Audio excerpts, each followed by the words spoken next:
क्या नाम है सर आपका? गणेश कुमार नाम। कहाँ से आए आप? सत्येंद्र नगर औरंगाबाद से। क्या दिक्कत था आपको?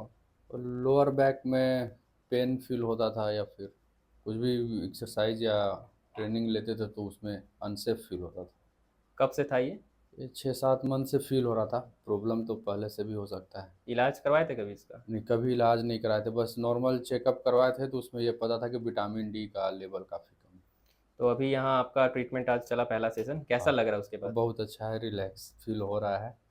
और जो भी इसमें अभी तो बेसिक चीज़ हमको मतलब जानकारी नहीं है, क्या क्या प्रॉब्लम मतलब है। आपसे थोड़ा सा आज जुड़े हैं, 4-5 सेशन के बाद रिकवरी आ जाएगा। तो अच्छे से फीडबैक दीजिएगा। बढ़िया। संतुष्ट है पहला सेशन के एकदम बाद में? एकदम बिल्कुल, ठीक 100%। ठीक।